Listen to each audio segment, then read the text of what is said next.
pelas lideranças e demais irmãos que há muitas igrejas aqui representadas. Espero que você se sinta bem no nosso meio. E eu espero que, pelo menos dentro desse tempo, pelo qual nós chamamos culto, nós possamos ser somente uma igreja. Nós estejamos num espírito de unidade aqui nessa noite. E isso só é possível porque um espírito de unidade tem se manifesto no coração dos pastores dessa cidade. Hoje à tarde, estávamos na igreja Vida para as Nações, o casal de pastores, Edinho e irmã Vanilda, da onde nos sentimos muito bem, fomos muito bem recepcionados. Uma palavra divina do céu, da parte do reverendo Hernandes Dias Lopes, nos edificou muito, como pastores e lideranças para a igreja e para a cidade. E com certeza, aquele que começou a boa obra é fiel para completá-la. E Deus ainda vai fazer algo muito interessante aqui nessa noite. Posso ver aqui nesse lugar? Se porventura existem pessoas que não estão se sentindo muito bem aqui,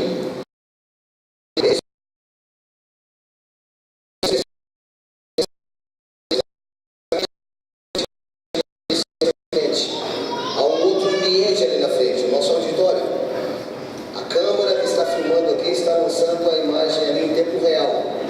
Então, se alguém se sentir melhor lá também há ar-condicionado ligado, você pode sentar lá e assistir lá. Se você quiser continuar aqui, fique à vontade. Tanto de pé, quanto sentado, enfim, fique à vontade. Mas também há esse recurso a quem considerar melhor estar do outro lado. Pois bem, não vou me demorar muito, eu quero convidar o reverendo Hernandes Dias Lopes para subir até aqui, por favor, para recebermos da palavra de Deus através desse homem. Vamos louvar a Deus, aplaudindo ao Senhor Jesus pela vida dele.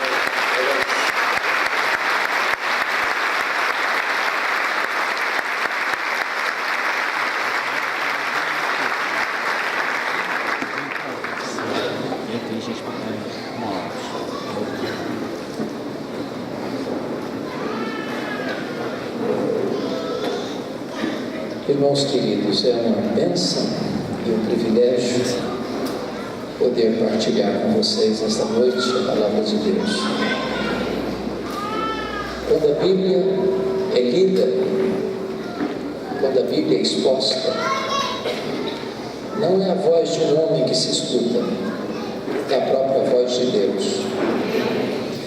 Isso deve fazer toda a diferença para nós, porque Deus está aqui. E esse Deus presente é Deus que fala, Ele fala pela sua palavra. Por isso eu convido você para abrir comigo a sua Bíblia no Evangelho de Cristo, conforme o registro de João, no capítulo 21. João capítulo 21.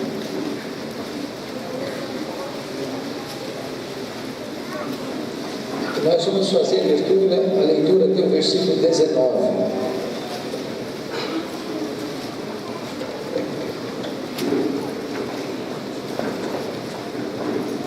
João 21, de 1 a 19.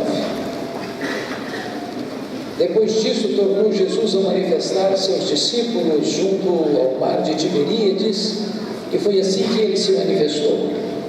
Estavam juntos Simão Pedro, Tomé, chamado Dídimo, Natanael, que era de Caná da Galileia, os filhos de Zebedeu e mais 2 dos seus discípulos. Disse-lhe Simão Pedro: vou pescar. Disseram-lhe os outros: também nós vamos contigo. Saíram e entraram no barco, e naquela noite nada apanharam. Mas ao clarear da madrugada estava Jesus na praia. Todavia os discípulos não reconheceram que era ele. Perguntou-lhe Jesus: filhos, tens aí alguma coisa de comer? Responderam-lhe: não. Então lhes disse: lançai a rede à direita do barco e achareis. Assim fizeram e já não podiam puxar a rede, tão grande era a quantidade de peixes. Aquele discípulo a quem Jesus amava disse a Pedro: é o Senhor. Simão Pedro, ouvindo que era o Senhor, cingiu-se com sua veste, porque se havia despido, e lançou-se ao mar. Mas os outros discípulos vieram no barquinho puxando a rede com os peixes, porque não estavam distantes da terra, serão quase 200 côvados, aproximadamente 100 metros. Ao saltarem em terra, viram ali umas brasas e em cima peixes, e havia também pão. Disse-lhes Jesus: trazei alguns dos peixes que acabastes de apanhar. Simão Pedro entrou no barco e arrastou a rede para a terra, cheia de 153 grandes peixes. E não obstante serem tantos, a rede não se rompeu. Disse-lhes Jesus: vinde, comei. Nenhum dos discípulos ousava perguntar: quem és tu? Porque sabia que era o Senhor. Veio Jesus, tomou o pão e lhes deu, e de igual modo o peixe. E já era esta a terceira vez que Jesus se manifestava aos discípulos, depois de ressuscitado dentre os mortos. Depois de terem comido, perguntou Jesus a Simão Pedro: Simão, filho de João, amas-me mais do que estes outros? Ele respondeu: sim, Senhor, tu sabes que te amo. Ele lhe disse: apacenta os meus cordeiros. Tornou a perguntar-lhe pela segunda vez: Simão, filho de João, tu me amas? Ele lhe respondeu: sim, Senhor, tu sabes que te amo. Disse-lhe Jesus: pastoreie as minhas ovelhas. Pela terceira vez Jesus lhe perguntou: Simão, filho de João, tu me amas? Pedro entristeceu-se por ele lhe ter dito pela terceira vez: tu me amas? E respondeu: Senhor, tu sabes todas as coisas, tu sabes que te amo. Jesus lhe disse: apacenta as minhas ovelhas. Em verdade te digo que quando eras mais moço, tu te cingias a ti mesmo e andavas por onde querias. Quando, porém, fores velho, estenderás as mãos e outro te cingirá e te levará para onde não queres. Disse isto para significar com que gênero de morte Pedro havia de glorificar a Deus. Depois de assim falar, acrescentou-lhe: segue-me. Amém? Eu quero pedir permissão para vocês para só voltar nesse texto na parte conclusiva da minha fala. O meu propósito nesta noite é apresentar a vocês o apóstolo Pedro. Quem é este homem? Este homem que nasceu em Betsaida, filho de João, irmão de André, casado, pescador, empresário de pesca, que agora mora em Cafarnaum, quartel-general do ministério de Jesus. Quem é este homem que foi levado a Cristo por André, seu irmão? Mais tarde tornou-se apóstolo e o líder deles, tanto antes da sua queda como depois da sua restauração. Quem é este homem que vai se tornar um homem poderosamente usado por Deus, a ponto dele pregar e os corações se derreterem, de impor as mãos sobre os enfermos e eles serem curados? Quem é este homem que poderosamente enfrenta as autoridades de Israel, disposto a enfrentar açoites, prisões e a própria morte? Quem é este homem? Este homem é um símbolo da humanidade. Este homem retrata para nós a vulnerabilidade humana. Este homem é um homem de avanços e recuos, de subidas aos picos mais altos e de descidas às profundezas mais escuras da vida. Este homem é contraditório. Este homem é capaz da mais audaciosa coragem no momento para resvalar-se para a mais amarga covardia no outro momento. Capaz de jurar fidelidade a Cristo e negociável para negá-lo em seguida.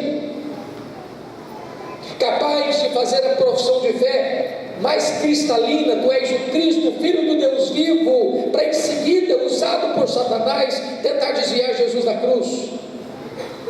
Esse homem é capaz da fé mais robusta robusta, a ponto de andar sobre as águas, para em seguida capitular-se a incredulidade, olhando para a circunstância e naufragando nas águas revoltas da incredulidade. Quem é esse homem? Eu quero dizer para vocês que esse homem está aqui nesta noite. Ele não está apenas entre nós. Pedro mora debaixo da nossa pele. O coração de Pedro bate no nosso peito. O sangue de Pedro corre nas nossas veias. Nós temos o DNA de Pedro. Nós somos Pedro. Portanto, o que Jesus fez na vida de Pedro, Ele pode fazer na sua vida, na minha vida, na nossa vida, nesta noite.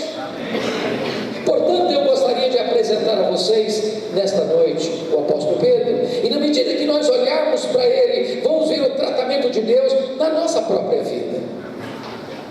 Um dos primeiros episódios ocorridos com Pedro e Jesus acontece lá às margens do mar da Galileia, registrado em Lucas 5. Aquele lago, chamado Lago de Genezaré, é um lago de águas doces, 21 quilômetros de comprimento, 14 de largura, encurralado pelas montanhas de Golã do lado oriental e das montanhas da Galileia do lado ocidental. Esse lago está a 220 metros abaixo do nível do mar Mediterrâneo. E diz a Bíblia que Jesus está à beira desse lago, comprimido pela multidão que quer ouvi-lo, quando os pescadores retornam do seu trabalho infrutífero naquela noite, sem nada terem apanhado, já lavavam suas redes, quando Jesus olha e vê 2 barcos ancorados, um deles é o de Pedro. Propositadamente Jesus entra no barco de Pedro e disse para ele: Pedro, afasta o barco da praia. E Jesus transforma aquele barco num púlpito e a água como veículo da sua voz, e dali Jesus ensina a grande multidão. Terminado isso, Jesus se dirige a Pedro: Pedro, faze-te ao largo e lançai as vossas redes para pescar. Vá para o fundo, Pedro, e lançai as vossas redes para pescar. Embora o texto é curto e lacônico, eu penso que houve ali uma espécie de diálogo entre Pedro e Jesus. Eu acho que mais ou menos foi assim. Pedro olhou para Jesus e disse: Senhor, esse negócio aqui entendo eu sou um pescador profissional, eu conheço cada palmo desse lago, o mar não dá para peixe hoje, o senhor sabe que é de noite que se pesca, nós já trabalhamos, pescamos a noite inteira e não apanhamos nada, mas de repente acende-lhe na alma um lampejo de fé, e ele diz: mas sobre a tua palavra eu lançarei as redes.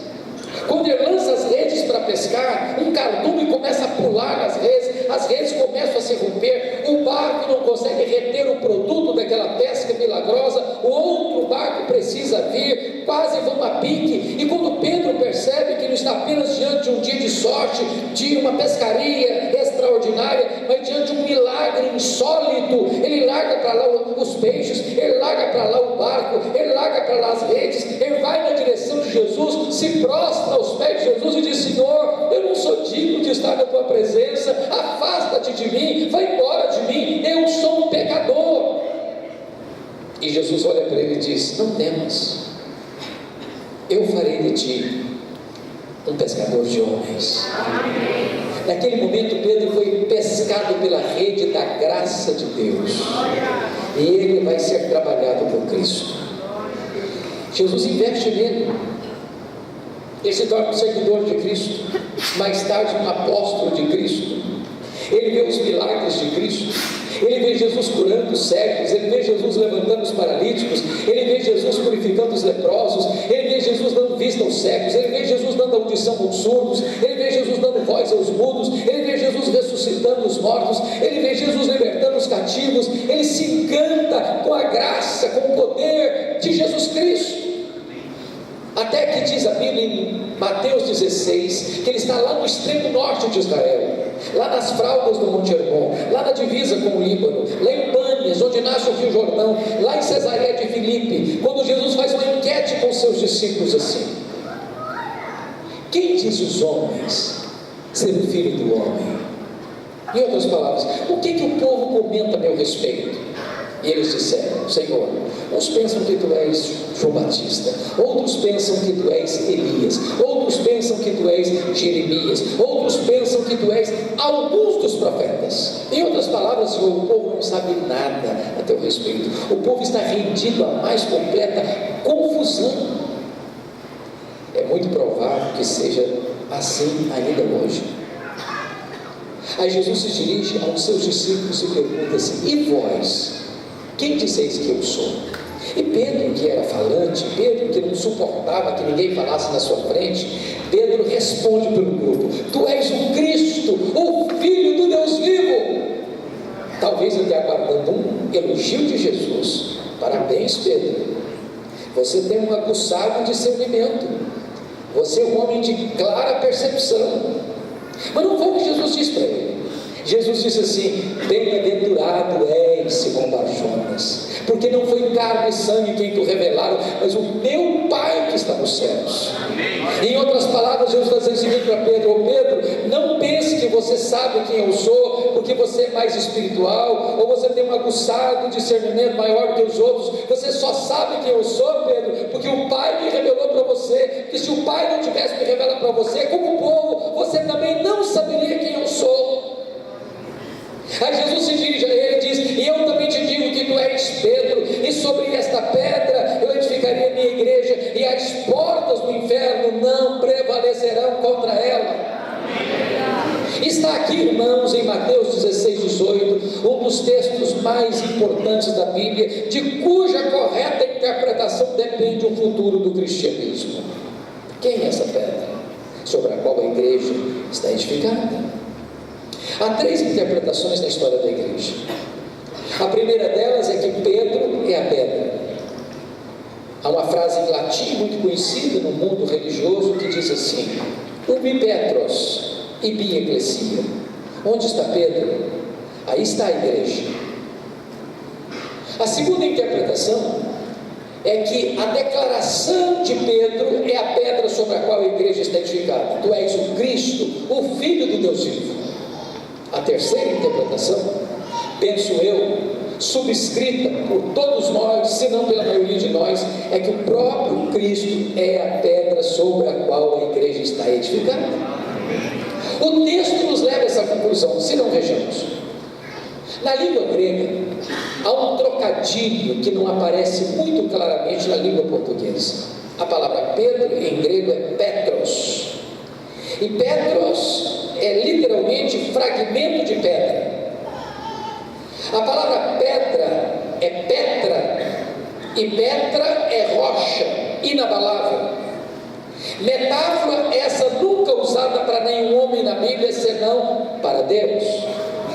Então o que Jesus Cristo está dizendo é o seguinte: eu também te digo que tu és Petros, fragmento de pedra, mas sobre esta pedra, sobre esta rocha que sou eu edificarei a minha igreja.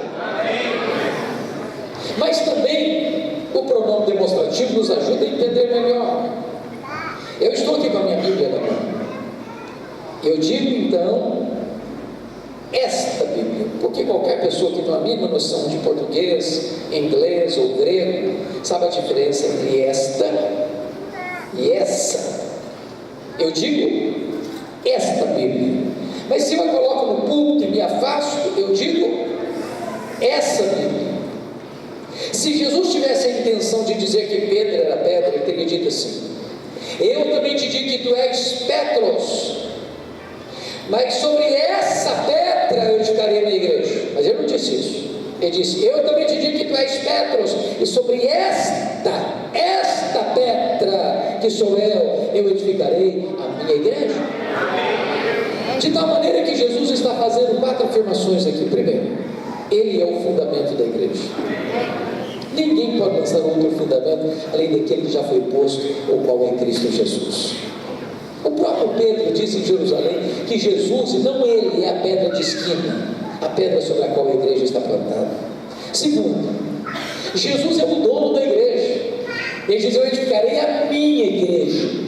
A igreja não é sua, a igreja não é minha, a igreja não é nossa, a igreja é de Jesus, e ele a comprou com o seu sangue, e ele nunca passou uma procuração para nós dizendo: agora ele é sua, faça dela o que você quiser. Terceiro, Jesus é o edificador da igreja. Ele disse: eu edificarei a minha igreja. Quem edifica a igreja não é você. Quem edifica a igreja não sou eu. Quem edifica a igreja não somos nós. Nós cooperamos com Ele, mas quem edifica a igreja é Ele mesmo.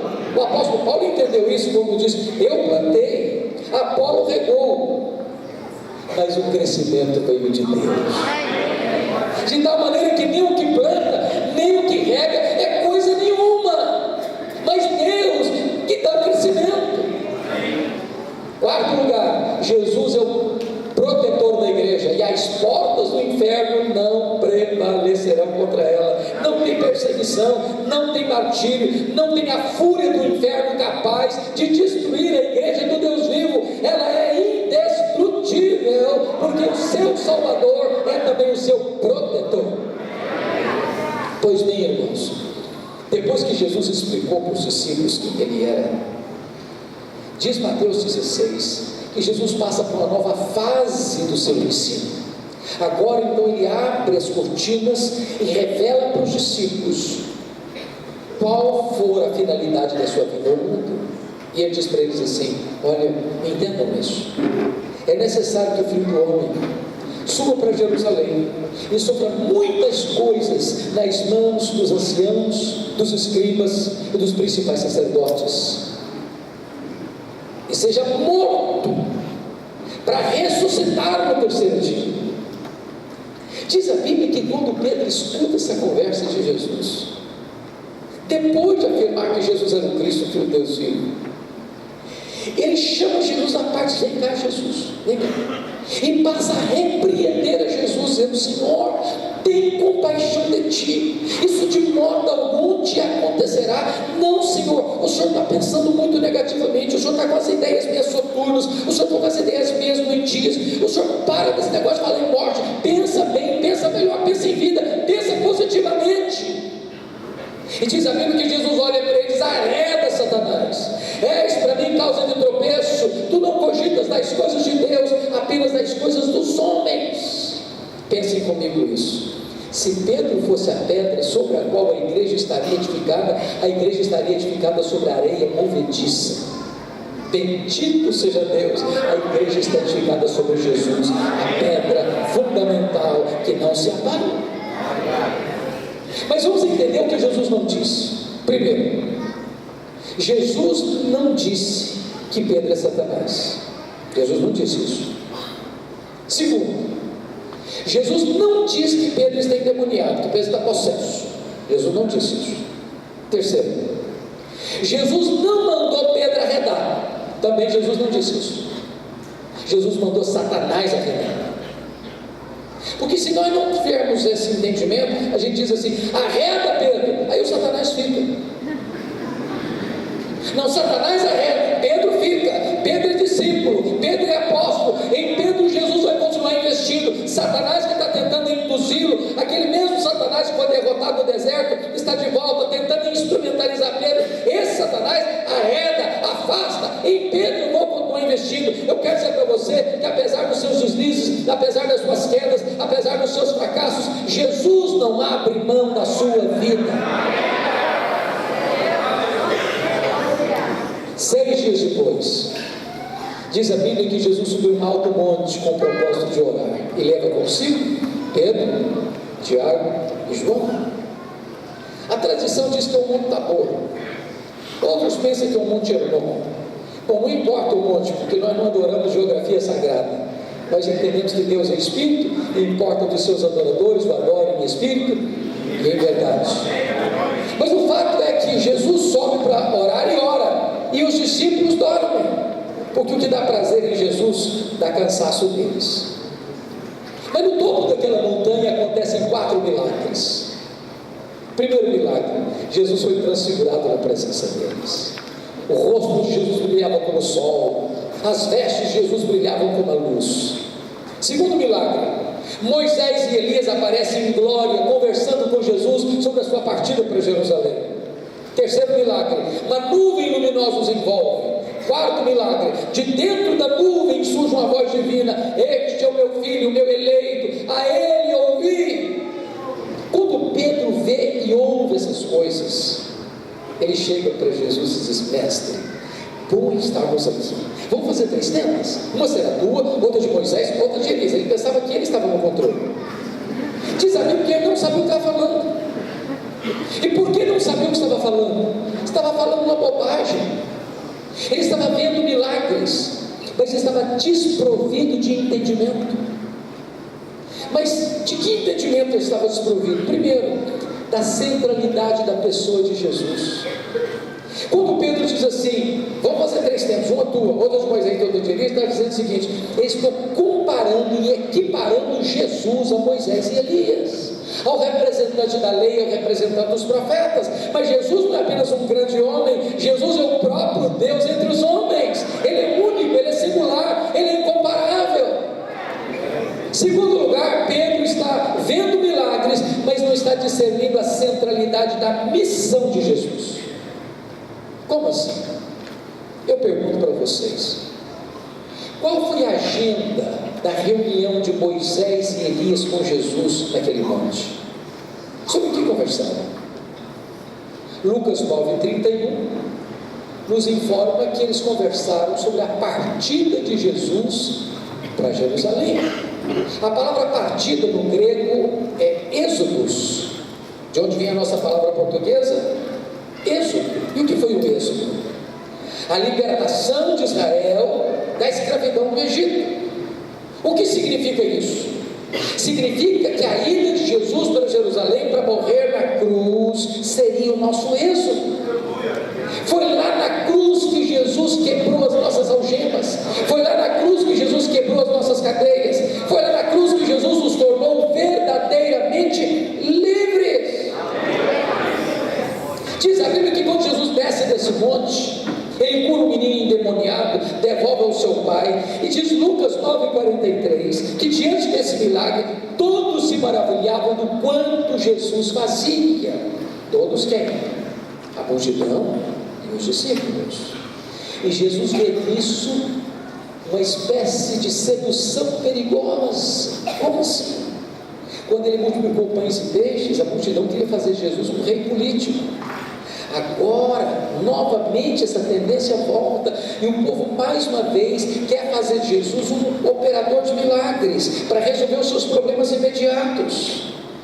Quando Jesus percebe que os discípulos estão seduzidos mais uma vez por essa ideia, diz Lucas 9:44 que Jesus se dirige a eles assim: fixai nos vossos ouvidos as seguintes palavras: o Filho do Homem vai ser entregue nas mãos dos homens.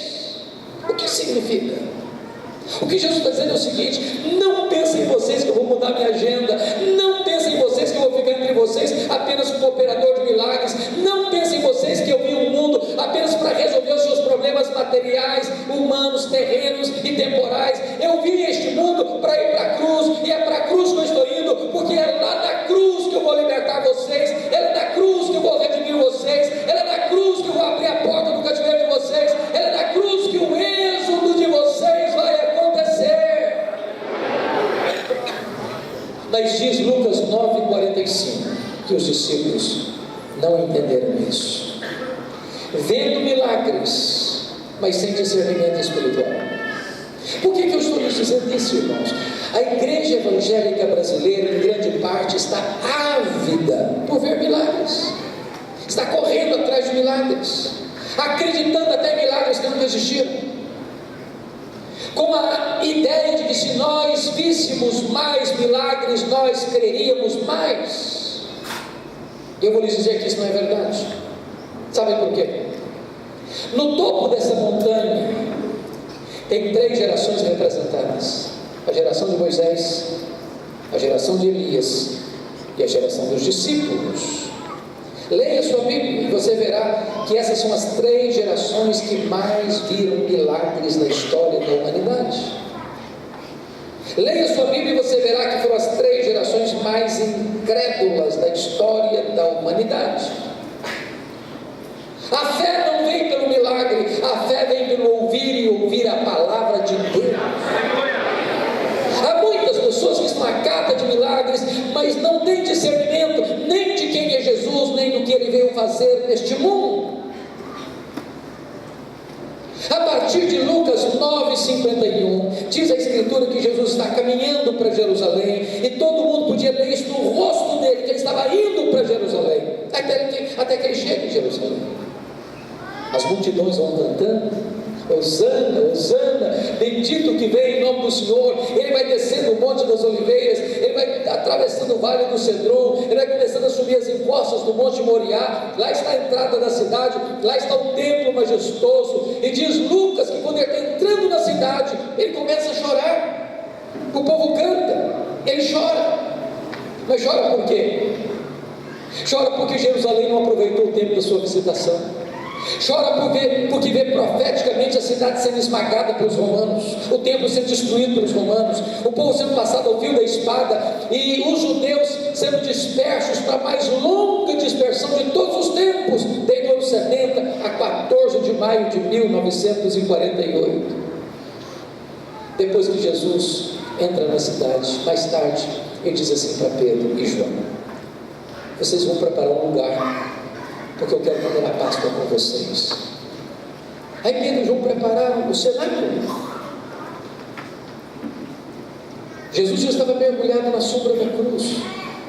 Quando eles estão na mesa para participar da Páscoa, sabe qual foi o papo que rolou entre os discípulos? E aí, quem de nós é o maior? Quem de nós tem mais projeção? Quem de nós é o mais importante? Quem de nós ocupa uma posição mais alta no reino? Quando Jesus percebe que eles estão antenados no outro canal, num outro espírito, Jesus se levanta na mesa e os choca, não com palavras, mas com atitudes. Ele se cinge com a toalha, ele pega uma bacia e começa a lavar os pés dos discípulos, até que chega em Pedro. E eu acho que Pedro arregalou os olhos e perguntou assim para Jesus: tu me lavarás os pés a mim? Aí Jesus olhou para ele e disse assim: o que eu faço agora tu não entendes, entendê-lo-ás depois. Aí o Pedro, que era 880, radicalizou: não, nunca me lavarás os pés. Não, eu não permitirei que tu te humilhes a esse ponto de te tornares um escravo. Não, os meus pés não vais lavar, nunca me lavarás os pés. Aí Jesus olha para ele e diz: se eu não te lavar os pés, tu não tens parte comigo. Aí o Pedrão diz: então o senhor só faz o seguinte, o senhor lava os pés, o senhor lava as mãos, o senhor lava a cabeça, o senhor me dá um banho completo então. Aí Jesus olhou para ele e disse: não, Pedro, agora é você que não está entendendo, você já está limpo, só precisa lavar os pés. O que Jesus quis dizer com isso? Ô Pedro, você já passou pelo lavar regenerador do Espírito Santo. Esse lavar só acontece uma única vez na vida e nunca mais precisa se repetir. Mas aqueles que foram regenerados precisam constantemente passarem pelo lavar santificador do Espírito Santo. Ali Jesus ensinou para eles sobre o céu, ali Jesus falou da casa do Pai, ali Jesus falou da sua segunda vinda, ali Jesus falou do derramamento do Espírito Santo, ali Jesus orou por eles, ali Jesus instituiu a ceia, ali Jesus cantou um hino, dali Jesus desce para o Monte das Oliveiras, para o Jardim do Getsemane. Quando Jesus está descendo com eles, Jesus se dirige a eles assim: nesta noite, todos vós vos escandalizareis comigo, como está escrito: ferirei o pastor e as ovelhas ficarão dispersas. Aí Jesus se aproximou bem de Pedro e disse: Pedro, Satanás os requereu para peneirar-se como trigo, mas eu orei por ti para que a tua fé não desfaleça. Quando te voltares para mim, fortalece os teus irmãos. Eu acho que o Pedro deu uma raspada na garganta, diz: ah, Senhor, eu acho que o Senhor não me conhece tão bem. Deixa eu dizer uma coisa, eu estou entendendo o que está acontecendo, eu sei que a situação está difícil, eu sei o que está acontecendo nos bastidores, eu sei que o clima está pesado, e eu acho até mesmo que quando a coisa pegar mesmo, os nossos irmãos aqui, os meus pais, não vão aguentar. Mas deixa eu dizer uma coisa para o senhor, eu sou um cara batuta, a corda não vai do meu lado não, é que todos te deixem, eu jamais, por ti darei minha vida, eu estou pronto a ir contigo para a prisão e para a morte. Aí Jesus olhou para ele e disse: Pedro, em verdade te digo que nesta mesma noite, antes que o galo cante, tu me negarás 3 vezes. Acho que o Pedro se calou. Foram para o Getsemane. atravessaram o Vale do Cedron, mergulharam nas fraldas do Monte das Oliveiras. Lá tinha um jardim onde Jesus costumava orar, prensa de azeite. Quando Jesus chega ali, deixa 8 dos seus discípulos para trás, porque Judas não está mais entre eles. Chama Pedro, Tiago e João, diz: vocês vêm comigo. Quando Jesus ficou sozinho com os 3, ele abriu o coração para eles e disse assim: a minha alma está profundamente triste até a morte. Ficai comigo, vigiai comigo. E diz a Bíblia que Jesus avançou sozinho para o interior do jardim. Ele que é o Criador do universo, Ele que é o Rei da glória, Ele que é o Filho do Altíssimo, prostrou com o rosto no chão. E diz Hebreus 5,7 que ele ofereceu forte clamor e lágrimas àquele que podia livrá-lo da morte. E diz a Bíblia que ele orou e chorou, chorou e orou, orou e chorou, orou e chorou, orou e chorou, regou a terra com as suas lágrimas e disse: Pai, se possível, passe de mim este cálice sem que eu beba, mas se não, faça-se a tua vontade. A grande pergunta é: que cálice era esse? Será que era certeza que os seus discípulos o abandonariam naquela noite? Será que era certeza que ele seria preso de forma humilhante naquela noite, porque chegara a hora das trevas? Será que era certeza que ele seria cuspido e esbordoado no sinédrio judaico? Será que era a convicção de que ele seria levado ao pretório romano e Pilatos covardemente o condenaria à morte e morte cruz? Será que era a consciência que ele carregaria pelas ruas apinhadas de Jerusalém, somos apupos e vaias de uma multidão ensandecida e sangue sedenta, gritando: crucifica-o, crucifica-o, crucifica-o? Será que era a certeza que ele seria estendido naquele leito vertical da morte, naquele patíbulo de horror, onde ele suportaria sede, câimbras e dores atrozes? E a resposta é 1000 vezes não. O que era aquele cálice? Era a santa ira de Deus, que devia cair sobre a sua cabeça, sobre a minha cabeça, sobre a nossa cabeça. Aquele cálice era o santo e justo juízo de Deus sobre o pecado. Aquele cálice era a consciência de que, sendo ele o amado do Pai, gritaria da cruz: Deus meu, por que me desamparaste? Aquele cálice era a certeza de que Deus lançaria sobre ele a iniquidade de todos nós, que ele seria traspassado pelas nossas iniquidades e agradaria ao Pai moê-lo naquela cruz. Quando ele se levanta dos seus joelhos e vai para os discípulos, eles estão dormindo, e Jesus não acorda todo mundo não, Jesus só acorda o Pedro. Dá uma lançada nesse: Pedro, nem uma hora pudeste vigiar comigo? Vigiai e orai para que não entreis em tentação. O espírito está pronto, mas a carne é fraca. Aí Jesus volta, segunda vez, próximo com o rosto no chão, ora e chora, ora e chora, ora e chora, e repete as mesmas palavras. Vem um anjo do céu e o consola. Quando ele se volta para os discípulos, eles ainda estão dormindo. Aí Jesus volta a terceira vez, mas agora a luta é maior, agora a angústia é mais profunda. Agora não rega a terra apenas com as suas lágrimas, rega a terra também com o seu sangue. Naquela noite fria, o seu corpo começa a transpirar e grossas gotas de sangue começam a cair no seu corpo. Ele estava travando ali a mais titânica batalha da história. Ele estava travando ali uma luta de sangrento suor por amor a você, para salvar a sua alma. E eu quero que você entenda isso. A hora da angústia é aqui no Getsemane. É aqui que Jesus está angustiado, é aqui que ele trava a batalha, é aqui que o inferno reúne toda a sua corja e joga em cima de Jesus o barco de Satanás. Depois que Jesus se levanta dos seus joelhos, não tem mais angústia, não tem mais pesar, agora ele está firme, agora ele está sólido, agora as pessoas têm prendê-lo armado até os dentes, e Jesus é que se apresenta a eles perguntando: a quem buscais? A Jesus, o Nazareno. Pois sou eu. Caíram por terra. A partir daqui ele é cuspido e esbordoado no sinédrio, está firme como uma rocha. A partir daqui ele é levado ao pretório romano, Pilatos o condena e ele caminha para a cruz como um rei, caminha para a coroação. A partir daqui ele caminha pelas ruas de Jerusalém, as mulheres choram e ele pergunta: mas por que vocês estão chorando por mim? Chorem por vocês mesmos e pelos filhos de vocês. A partir daqui ele é levado para a cruz e é pregado naquele patíbulo de horror e transforma aquela cruz num instrumento para a glória de Deus e a nossa salvação. Quando ele se volta para os discípulos, eles ainda estão dormindo. Aí diz a Bíblia que Jesus dá uma balançada neles e diz assim: ainda dormis e repousais, acordai, vamos-nos, o inimigo se aproxima. E o Pedro acorda todo atabalhoado. Quando ele vê a multidão está chegando armada até os dentes, ele saca da sua espada, corta a orelha do mal. Que Jesus: pode guardar essa espada, Pedro. Se eu prestasse ajuda, eu rogaria ao Pai, Ele me mandaria mais de 12 legiões de anjos. Quantos são 12 legiões de anjos? 72 mil anjos.